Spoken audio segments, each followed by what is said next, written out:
मेरा नाम रोहित है और मैं 22 साल का युवा हूँ। वैसे तो मेरा परिवार मध्य प्रदेश के एक गांव में रहता था, पर जब मैं छोटा था तो मेरे घर वाले मुझे दिल्ली लेकर आ गए थे। अब मैं दिल्ली में ही रहता हूँ और मैंने अपनी पढ़ाई दिल्ली से ही की है। ये बात उस वक्त की है जब कोरोना में सब बंद हो गया था। हम भी सारे लोग गांव चले गए थे और वहीं रह रहे थे।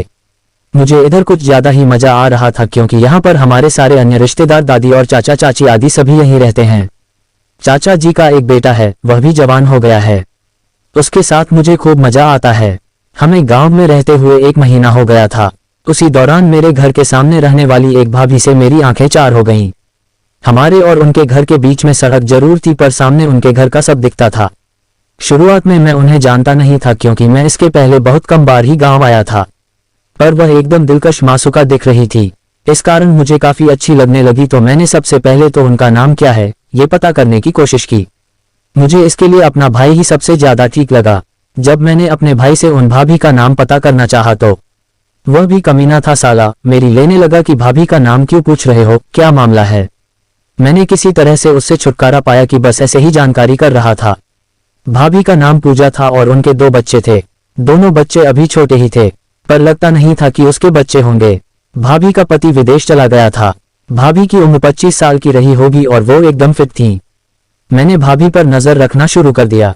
ऐसे तो भाभी घर से कम ही निकलती थी, पर वह शाम को 7 बजे के करीब छत पर सैर करने आती थी। उस वक्त वे अक्सर सलवार सूट पहनकर आती थी और काफी आकर्षक लगती थी। उसका फिगर 34, 30, 36 था। जब भाभी छत पर सैर करती थी तो मैं भी उसी टाइम छत पर आ जाता था। मैं उनको देखने के लिए ही आता था। शायद भाभी को पता चल गया था कि मैं उनको देखता हूँ, इसी वजह से वे अक्सर जल्दी जाने लगी थीं। मेरी समझ में नहीं आया कि ये क्या हुआ। फिर बाद में मालूम हुआ कि भाभी रात को भी खा पीकर सैर करने आती हैं। उस समय वे छत पर चहलकदमी करती हैं। एक दिन मैं भी रात को ऐसे ही हवा खाने अपनी छत पर चला गया। तब मैंने देखा कि भाभी अपनी छत पर बने शेड में घूम रही हैं। उनकी नजरें छत से चारों ओर कुछ खोज रही थीं। हमारे घर की छत पर उनकी खास नजर थी। मुझे लगा कि शायद वे मुझे देख रही हैं। उस वक्त मैं अपनी छत पर कुछ ऐसा छिपा हुआ था कि उन्हें नजर नहीं आ सकता था। 10 मिनट बाद भाभी दीवार के पास बैठ गईं। मेरी समझ में नहीं आया कि ये क्यों बैठ गईं, बैठकर कौन सी कसरत कर रही हैं। वे मुझे दिखना बंद हो गई थीं और उनकी मुंडी भर दिख रही थी। 2 मिनट बाद भाभी उठी और अपनी सलवार का नाड़ा बांधने लगीं। मैं समझ गया कि भाभी यहाँ सुसु करती हैं। फिर भाभी मेरी ओर देखते हुए नीचे चली गईं। मैं उसके देखने के अंदाज से डर गया। फिर मैं भी नीचे आ गया। मैं सोच रहा था कि अब क्या होगा। भाभी मेरी मम्मी से कहेंगी तो मैं क्या जवाब दूंगा। दूसरे दिन कुछ नहीं हुआ। भाभी ने किसी से कुछ नहीं कहा। वो रात को खाना आदि से फ्री होकर रोज की तरह छत पर आई और टहलने लगी। मैं भी आ गया और उन्हें देखने लगा। 1-2 मिनट बाद भाभी करीब को आई और बोली, तुम कौन हो, तुम्हारा क्या नाम है। मैंने बताया और उनसे भी पूछा, भाभी आपका नाम क्या है। उन्होंने मुस्कुरा कर कहा, पूजा। तुम क्या करते हो। मैंने धीमे से कहा, पूजा। वे बोली, हाँ पूजा मेरा नाम है, पर मैं ये पूछ रही हूँ कि तुम क्या करते हो। मैंने कहा, बताया तो है भाभी जी कि मैं भी पूजा करता हूँ। भाभी हंस पड़ी और बोली, बड़े मस्खरे हो देवर जी। मैंने कहा, हाँ भाभी, जब आप जैसी सुंदर और हॉट माँ भाभी सामने हो तो मस्खरी करने का मन हो ही जाता है। वे खुद के लिए हॉट और सुंदर शब्द सुनकर बोली, अच्छा तो आपको मैं हॉट और सुंदर लगती हूँ। मैंने कहा, लगती नहीं हो, आप सच में सुंदर और हॉट माँ। उन्होंने समझ लिया कि मैं माँ कहते कहते क्यों रुक गया। वे बोली, आधा अधूरा क्यों कह रहे हो, पूरा कह देते कि मैं हॉट माँ क्या हूँ। मैंने धीरे से कहा, हॉट माल। वे हंसने लगी और बोली, अच्छा तो मैं आपको हॉट माल लगती हूँ। उनकी हंसी देखकर मैंने भी कहा, फिर वही बात, लगती नहीं हो, आप हॉट माल हो। अब वे कुछ संजीदा हो गईं और उदास स्वर में बोली, काश तुम्हारे भाई को ऐसा लगता।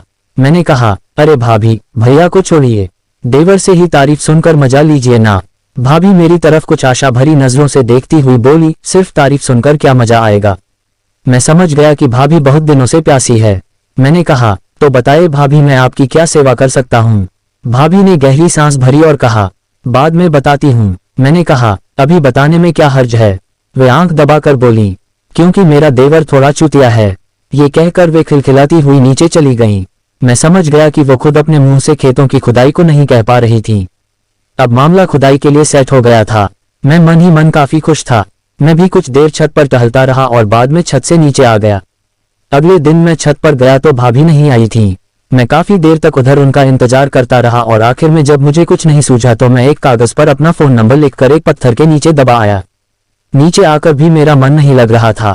बार बार बस दिमाग में आ रहा था कि पता नहीं भाभी ने फोन नंबर वाला कागज उठाया लिया होगा या नहीं। जब मन नहीं माना तो मैं दबे पांव फिर से छत का दरवाजा खोलकर छत पर आ गया।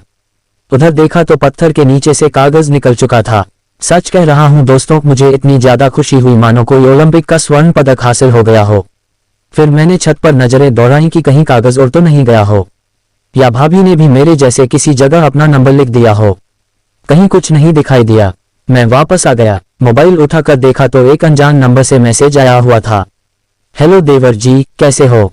दिल बल्लियों उछलने लगा। मैंने झट से लिखा, हेलो हॉट और सेक्सी भाभी, मैं अच्छा हूं और आपकी याद में तड़प रहा हूं। भाभी ऑनलाइन थी। उन्होंने अगले ही पल एक दिल वाली इमोजी भेज दी और चुम्मी का रिएक्शन कर दिया। मैंने पूछा, फोन लगाऊं? उन्होंने मना कर दिया और लिखा, कोई आवाज सुन लेगा। मैंने कहा, ओके मैं सिर्फ देखूंगा, आप फोन लगाओ। मेरी बात सुनकर वो हंसने लगी और समझ गई कि मैं वीडियो कॉल लगाने की कह रहा हूं। उन्होंने लिखा कि तुम्हारी तरफ घंटी की आवाज आएगी। मैंने लिखा, नहीं आएगी, मैंने फोन साइलेंट कर रखा है। भाभी ने अगले ही पल वीडियो कॉल लगा दी। मैंने झट से कॉल रिसीव कर ली। भाभी का हसीन चेहरा मेरे सामने था। वो मुस्कुरा रही थीं। बमुश्किल 5 सेकंड तक कॉल चली और फोन कट गया। मैंने लिखा, क्यों काट दिया कॉल? वे बोली, फोन पर नहीं, सीधे मिलने की जुगाड़ बनाओ। मैंने ओके लिखा और कुछ देर बात करके मैंने उनकी सारी जानकारी ली कि किस वक्त भाभी क्या करती हैं। उनका बड़ा बच्चा 5 साल का था और वह सुबह 8 बजे स्कूल चला जाता था और छोटा बेबी अभी 3 साल का ही था।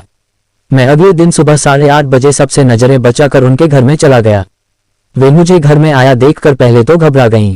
फिर मैंने उन्हें इशारे से चुप रहने को कहा और उनके बेडरूम में चला गया। भाभी भी बाहर गईं और मेन दरवाजा बंद करके कमरे में आ गईं। मैंने उन्हें अपनी बाहों में भर लिया और चूमने लगा। फिर ब्लूटूथ पर गाना बजने लगा। बादल यूं गरजता है, डर कुछ ऐसा लगता है। बादल गरजते हैं, बिजली चमकती है, सागर में तूफान उठता है। लगभग आधे घंटे तक रिकॉर्ड प्ले होता रहा। इस बीच संतरों से लेकर गन्ने की रस पिलाई चलती रही। मुर्गी काफी कड़क थी। आखिर बकरे की अम्मा कब तक खैर मनाती। अंततः मुर्गी हलाल हो गई। अब भाभी खुश थीं और मुझे बेतहाशा चूम रही थीं। उसके बाद मैं उनके घर से चला आया।